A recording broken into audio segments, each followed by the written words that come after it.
Hi hello friends, this is Shirisha. Welcome to my YouTube channel learn with Shirisha. Previous videos లో మనం CTET గురించి discuss చేస్తున్నాం కదా.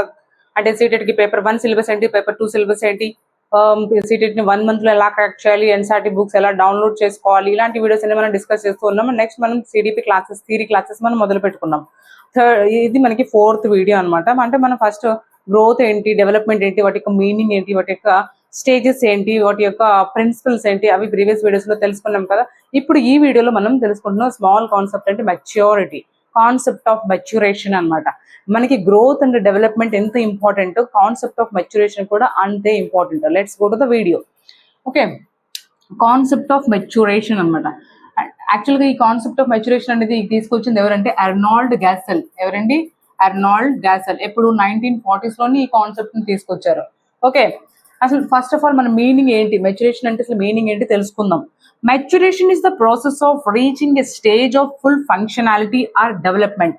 అంటే మెచ్యూరేషన్ అనేది ఒక ప్రాసెస్ అనమాట. అంటే ఎలాగా, ఇప్పుడు మనం ఒక లెవెల్ కి రీచ్ అవ్వడము, అంటే ఆ లెవెల్ కి రీచ్ అయినప్పుడే ఆ పనులు మనం చేయగలము. ఫర్ ఎగ్జాంపుల్ ఒక చిన్న బేబీని తీసుకుంటే వాళ్ళ ఫంక్షన్స్ అన్ని బాగా పనిచేస్తున్నాయి. అంటే వాటి యొక్క మోడల్ డెవలప్మెంట్, వాళ్ళ యొక్క మోడల్ డెవలప్మెంట్ కానీ physical development comes under model development comes under physical development కదా. సో ఓకే, ఈ మోడల్ డెవలప్మెంట్ మంచిగా డెవలప్ అయినప్పుడే కదా అతను నడవడం కానీ పరిగెత్తడం కానీ అలా చేసేది. అంటే మన ఫంక్షనాలిటీ ఏజ్ ప్రకారం, అకార్డింగ్ టు ఏజ్ ప్రకారం చేంజ్ అవుతూ ఉండడం అనమాట. దానికి ఎన్వైరన్మెంట్ తో సంబంధం లేదు. ఇది జెనెటిక్ జీన్స్ తో సంబంధం ఉంటుందండి. అంటే పేరెంట్స్ అనమాట, వాళ్ళ యొక్క జీన్స్ నుంచి ఇవి వస్తూ ఉంటాయి. Okay, maturation gives good education. మనకి మెచ్యూరేషన్ అనేది మంచి ఎడ్యుకేషన్ ఇవ్వడానికి కూడా యూస్ అవుతుంది. Maturation is the natural process. ఇప్పుడే చెప్పుకున్నాం కదా మనం, మెచ్యూరేషన్ ఎన్వైరన్మెంట్ తో సంబంధం లేదు, ఇది ఒక న్యాచురల్ ప్రాసెస్ అని. ఏజ్ అంటే ఫర్ ఎగ్జాంపుల్ 6 years పిల్లలు ఉన్నారు, 6 years కంప్లీట్. ఇప్పుడు రీసెంట్ గా ఒక న్యూస్ కూడా మనం వింటున్నాము, కంప్లీట్ గా 6 years నిండిన వాళ్ళకే, కంప్లీట్ అయిన వాళ్ళకే అడ్మిషన్స్ ఇస్తాము క్లాస్ 1 కి అని ఒక రూల్ తీసుకొచ్చింది అనమాట సెంట్రల్. సో ఎందుకు అలాగా, ఎందుకు తీసుకొచ్చింది అంటే, ఇప్పుడు క్లాస్ 1 కి పిల్లలకి ఆ ఏజ్ అంటే 6 years ఏజ్ ఉన్నప్పుడే వాళ్ళకి మెచ్యూరిటీ లెవెల్స్, ఆ సిలబస్ ని కవర్ చేయగలడం కానీ, అందులో ఉన్న కాన్సెప్ట్ ని అర్థం చేసుకోవడం కానీ 6 years ఉన్నప్పుడే ఆ బాబుకి అంటే ఆ పిల్లలకి అర్థం అవుతాయి. సో అందుకని మనకి 6 years అనేది, ప్రీవియస్ డేస్ లో యాక్చువల్ గా 5 years వరకు ఇంటి చుట్టుపక్కల వాళ్ళ పిల్లలతో ఆడుకోవడం, లేదంటే అమ్మమ్మ తాతయ్య నాయనమ్మ తాతయ్య దగ్గర కూర్చొని మాటలు వినడము, వాళ్ళు చెప్పే స్టోరీస్ వినడము, లేదంటే వాళ్ళతో పాటు పనులు చేయడము, ఇలాంటివన్నీ మనం చూస్తూ ఉండేవాళ్ళము. కానీ ఇప్పుడు ఏంటంటే మదర్ వర్కింగ్, ఫాదర్ వర్కింగ్ అవడము, లేదంటే స్మాల్ ఫ్యామిలీస్, న్యూక్లియర్ ఫ్యామిలీస్ అయిపోవడము, లేదంటే సిటీస్కి వెళ్ళిపోవడము, హస్బెండ్ వర్కింగ్ అయితే వాళ్ళు వేరే సిటీలో ఉండడము, నాయనమ్మ తాతయ్య వేరే సిటీలో ఉండడం. అట్లా అప్పుడు న్యూక్లియర్ ఫ్యామిలీ ఉన్నప్పుడు ఎవరు చూస్తారు, ఇద్దరు వర్కింగ్ అయినప్పుడు ఇంట్లోనే ఉండిపోవాలి కదా, లేదంటే creches, day cares, caretakers పెట్టుకోవడం, ఇలాంటివన్నీ మనకు జరుగుతున్నాయి అనమాట.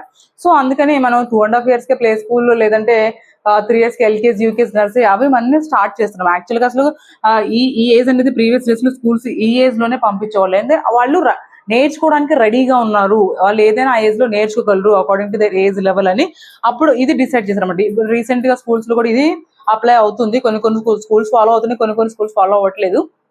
Okay, next development equal to learning multiplies maturity. మనం యాక్చువల్ గా చెప్పుకున్నాం కదా ఇంటర్ డిపెండెంట్ అని. మెచ్యూరిటీ కూడా, లెర్నింగ్ అండ్ మెచ్యూరిటీ కూడా అండి. అతనికి మెచ్యూరిటీ లెవెల్స్ రాలేదు అంటే అవి నేర్చుకోవడానికి అంత సామర్థ్యం, క్యాపబిలిటీ లేదు అన్నప్పుడు ఏమైనా నేర్చుకోలేడు. అప్పుడు డెవలప్మెంట్ అవుతుందా? డెవలప్మెంట్ మంచిగా అవ్వదు. ఎప్పుడు డెవలప్మెంట్ అనేది మంచిగా ఒక ఫ్లోలో వెళ్తుంది, మంచిగా డెవలప్మెంట్ ఇంక్రీజ్ అవుతుంది అని మనం చెప్పగలమంటే అతనికి నేర్చుకునే క్యాపబిలిటీ వచ్చినప్పుడు మంచిగా నేర్చుకుంటాడు. ఏ టాపిక్ నైనా, ఏదైనా సరే. ఫర్ ఎగ్జాంపుల్ చిన్నపిల్లలు ఉన్నారండి, పుట్టగానే బోర్ల పడండి అంటే, లేదంటే 1 month కి బోర్ల పడండి అంటే పడతారా? 3rd month వచ్చినప్పుడే వాళ్ళు బోర్ల పడతారు. 6 months వచ్చినప్పుడు వాళ్ళు ప్రాకడం అట్లా నేర్చుకుంటారు. కొంచెం తర్వాత చిన్నగా లేవడము, ఏమైనా పట్టుకొని నడవడం, ఇలాంటివన్నీ నేర్చుకుంటారు. లేదు మా బాబుకు 6 months కే నడవాలి, పరిగెత్తాలి అంటే పరిగెడతాడా? లేదు కదా. అలా అనమాట. వాళ్ళకి ఎప్పుడైతే ఆ మెచ్యూరిటీ లెవెల్స్, ఎప్పుడైతే ఆ క్యాపబిలిటీ వస్తుందో అప్పుడే నేర్చుకోగలరు. అప్పుడు నేర్చుకున్నప్పుడు అది డెవలప్మెంట్ అనమాట. ఇప్పుడు క్లాస్ 1 పిల్లలు బైక్ నేర్చుకోగలరా? సైకిల్ వేసుకుని స్కూల్కి వెళ్ళగలరు. అంటే ట్రై సైకిల్స్ 4 wheels వస్తున్నాయి కదా, ఆ సైకిల్స్ వేసుకుని వెళ్ళగలరు. లేదు వాళ్ళకి మేము చిన్న స్కూటీ ఇస్తాము నెట్టుకుంటూ వెళ్తారంటే వెళ్ళగలరా? లేదు కదా. అంటే అలా అనమాట వాళ్ళ యొక్క మెచ్యూరిటీ లెవెల్స్ రావాలి. Mental and physical readiness to learn, ఏవైనా నేర్చుకోవడానికి మెంటల్ గా ఫిజికల్ గా వాళ్ళు రెడీగా ఉండాలి. That is maturation main definition అండి ఇది. Mental and physical readiness to learn, నేర్చుకోవడానికి మెంటల్ గా కానీ మెంటల్ గా అండ్ ఫిజికల్ గా రెడీగా ఉండాలి. వాళ్ళకి ఫిజికల్ డెవలప్మెంట్ అంటే మోటార్ డెవలప్మెంట్ మంచిగా ఉండాలి, మెంటల్ గా వాళ్ళు మెంటల్ గా కూడా వాళ్ళు డెవలప్ అవ్వాలి. నేను నేర్చుకోగలను అంటే ఆటోమేటికల్లీ ఆ మెచ్యూరేషన్ లెవెల్స్ వచ్చినప్పుడు పక్కన పిల్లల్ని చూసి వాళ్ళు నేర్చుకోవడం అనేది కామన్ అనమాట.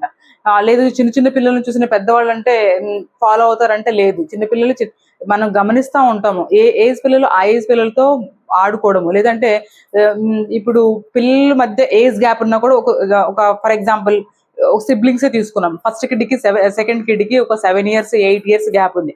వీడు ఏదో క్లాస్ లో ఉంటే 7 years గ్యాప్, వాడు 8th class లో ఉంటే వీడు 1st class లో ఉండడము, అట్లా ఉన్నప్పుడు వాళ్ళకి మ్యాచ్ అవుతాయండి? అవ్వవు. అందుకని మినిమం 2 years లేదంటే ఓకే 3 years గ్యాప్ వరకు ఓకే. అప్పుడు వాళ్ళ యొక్క ఆలోచన, వాళ్ళ థింకింగ్, వాళ్ళు ఆడుకునే విధానం, వాళ్ళు డిస్కస్ చేసుకునే విధానం వాళ్ళు మ్యాచ్ అవుతాయి అనమాట. అందుకని ఓకే. నెక్స్ట్ మనకి రిలేషన్. ఇప్పుడు రిలేషన్ ఏంటి, ఈ మూడింటికి రిలేషన్ ఏంటి అసలు? మనం యాక్చువల్ గా నేర్చుకుంటుంది గ్రోత్ డెవలప్మెంట్, ఆల్రెడీ నేర్చుకున్నాం ప్రీవియస్ వీడియోస్ లో. ఇప్పుడు మెచ్యూరిటీ గురించి డిస్కస్ చేస్తున్నాం కదా. ఈ గ్రోత్ అనేది మనం ఏం చెప్పుకున్నాము, ఇంక్రీజ్ ఇన్ హైట్, వెయిట్, అంటే ఇంటర్నల్ ఆర్గన్స్ కానీ ఎక్స్టర్నల్ ఆర్గన్స్ కానీ వాటి యొక్క డెవలప్మెంట్ అనమాట. ఓకే, ఇంక్రీజ్ అవ్వడము. డెవలప్మెంట్ అంటే ఇది కంటిన్యూస్ ప్రాసెస్ అని, హోమ్ టు టూమ్ అది కంటిన్యూగా జరుగుతుంది అని, ఇండివిజువల్ డిఫరెన్సెస్ ఉంటాయని, లీనియర్ గా వెళ్ళదు, స్పైరల్ గా వెళ్తుంది ముందుకు వెనక్కి, అంటే ఒకే విధంగా వాళ్ళు నేర్చుకోలేరని, డెఫినెట్ ప్యాటర్న్స్ ని ఫాలో అవుతుందండి. సిఫాలో కోడల్ ప్యాటర్న్, అప్రాక్సిమేట్ డిజిటల్ డైరెక్షన్, అంటే 2 patterns ఫాలో అవుతుందని, ఇలా మనం డెవలప్మెంట్ గురించి చెప్పుకున్నాం. Okay, maturity. ఇప్పుడు ఈ గ్రోత్ అండ్ డెవలప్మెంట్ చూసుకుంటే బోత్ హెరిడిటీ అండ్ ఎన్వైరన్మెంట్ మీద ఎఫెక్ట్ అవుతాయండి. ఇది ఫ్యాక్టర్స్ అనమాట ఈ రెండింటికి. కానీ ఇక్కడికి వచ్చేప్పటికి ఎన్వైరన్మెంట్ తో సంబంధం లేదు దీనికి. ఎన్విరాన్మెంట్ అంత ఎఫెక్ట్ ఏమి ఉండదు, జీన్స్ అనమాట. ఓకే, వాడు ఎప్పుడు నేర్చుకుంటారంటే ఫర్ ఎగ్జాంపుల్ అవి కూడా మనకి వాళ్ళ యొక్క పేరెంట్స్ యొక్క జీన్స్ కూడా అక్కడ ఎఫెక్ట్ అవ్వచ్చు. ఆ ఏజ్కి వచ్చినప్పుడు వాడు ఇప్పుడు మనం గమనిస్తూ ఉంటాము, కొంతమంది పేరెంట్స్ ఇంటెలిజెంట్ గా ఉంటే పిల్లలు కూడా చాలా ఇంటెలిజెంట్ గా ఉంటారు. అంటే జీన్స్ అనే కదా అర్థం అక్కడ. లేదా ఇప్పుడు కొంచెం ఫాదర్ చాలా ఫాస్ట్ గా ఉన్నారు, పిల్లలు చాలా స్లోగా ఉన్నారు, అంటే వాళ్ళ జనరేషన్ లో, అంటే వాళ్ళ 4 ancestors లో ఎవరైనా అలాంటి వాళ్ళు ఉండొచ్చు. మనం అలాగే కంపేర్ చేస్తాం, వీళ్ళ తాత ఎలాగరా, వీళ్ళ ముత్తాత ఎలాగ ఉండేవాడరా, వీడు సైలెంట్ రా, వీళ్ళ డాడీ ఇంత ఫాస్ట్ ఉంటే వీడు, అట్లా మనం కంపేర్ చేస్తాం కదా. అవన్నీ జీన్స్ అనమాట. అది మెచ్యూరిటీ. ఎప్పుడు వాళ్ళకి నేర్చుకోవాలి, వాళ్ళకి ఆ క్యాపబిలిటీస్ ఎప్పుడు వస్తే అప్పుడే వాళ్ళు నేర్చుకోవడానికి రెడీగా ఉంటారు. ఓకే, క్లియర్ అండి. గ్రోత్, డెవలప్మెంట్ అండ్ మెచ్యూరేషన్, ఈ 3 కూడా చాలా ఇంపార్టెంట్ టాపిక్స్ అన్నమాట. ఓకే, మెచ్యూరేషన్ అంటే మనకి ఇప్పుడు ఫిజికల్ గానే డెవలప్ అవ్వాలి, కాగ్నిటివ్ గాని డెవలప్ అవ్వాలి. ఈ కాగ్నిటివ్ డెవలప్మెంట్ అనేది ఎప్పుడు వస్తుంది, ఫిజికల్ గా అతను డెవలప్ అయినప్పుడు. Okay, internal organs external organs మనం డెవలప్ అవ్వాలి అనుకున్నాం కదా ఫిజికల్ డెవలప్మెంట్ లో. లేదు ఇక్కడ బ్రెయిన్ మంచిగా డెవలప్ అవ్వలేదు అంటే వాడు ఆలోచించగలడా? లేదు. అందుకని ఈ 2 కూడా డిపెండెన్సీ ఉంది. ఈ రెండు మంచిగా డెవలప్ అయినప్పుడే మెచ్యూరిటీ వస్తుంది. మెచ్యూరిటీ వచ్చినప్పుడు లెర్నింగ్ జరుగుతుంది, లెర్నింగ్ వచ్చినప్పుడు మంచిగా డెవలప్మెంట్ జరుగుతుంది. డెవలప్మెంట్ అనేది ఆటోమేటిక్ గా వస్తుంది. Okay, clear. ఈ రోజు ఈ టాపిక్ కంప్లీట్ అయిపోయిందండి. నెక్స్ట్ వీడియోలో మళ్ళీ కలుద్దాం. Until then bye bye.